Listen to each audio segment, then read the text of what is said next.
Magandang umaga po sa ating lahat, mga kapatid. Maganda umaga rin, Father Vic. Araw ng Sabado sa unang linggo ng Kwaresma. Binigyan ng bagong pag-unawa, bagong pagpapahalaga ng ating Panginoon ang batas.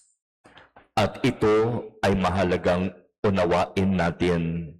Sinasabi noong una, ibigin mo ang iyong kaibigan, kapuotan mo ang iyong kaaway. Pero ano ang sabi ng ating Panginoon?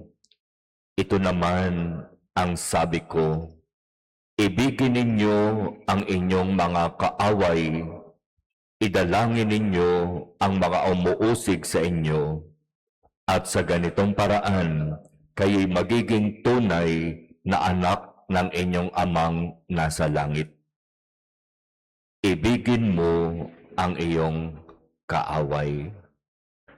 Marami sa atin dito bumabagsak. Marami sa atin sobrang hirap magpatawad. Sobrang hirap tanggapin ang mga taong para sa kanya hindi naman talaga katanggap-tanggap. Papaano ba ibigin ang taong kung ano-ano ang sinasabi sa iyo, wala ka namang ginagawa? Papaano ba ibigin ang taong nakagawa ng hindi maganda sa iyo at siya pa ang nagmamalaki at siya pa ang ayaw makipagkasundo? Papaano ko iibigin ang taong sobrang gumawa sa akin, sa aking pamilya, ng kasamaan?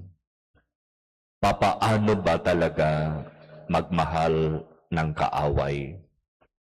Kaya sinasabi ko, ito ay isang utos na napakahirap gawin.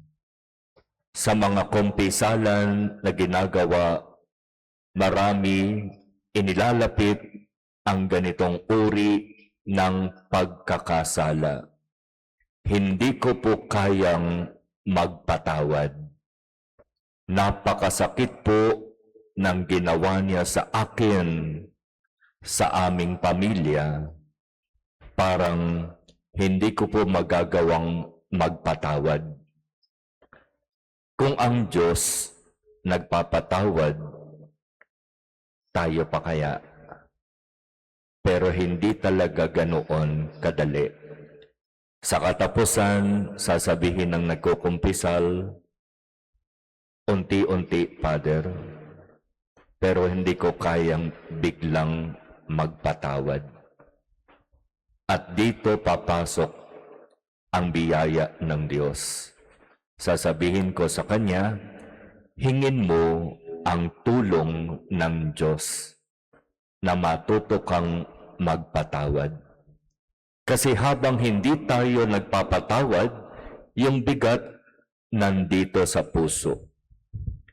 Yung kung anumang hindi magandang sitwasyon na nangyari, nandito sa puso. Hanggat hindi tayo nagpapatawad, bagamat sinasabi natin okay na kami, naka-move on na ako, pero nandito pa rin ang sama ng loob, ang galit. Habang iniingatan natin sa ating puso ang galit, ang sama ng loob, ang inggit sa ating kapwa, hindi tayo makakalaya. Kaya ang paanyaya ng Kwaresma, magpatawad.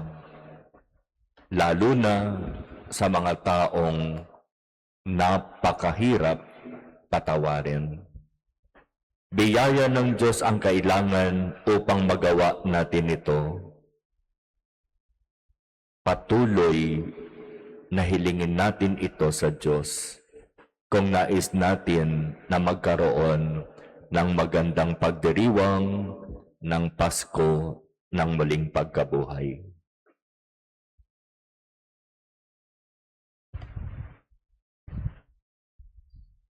Amen.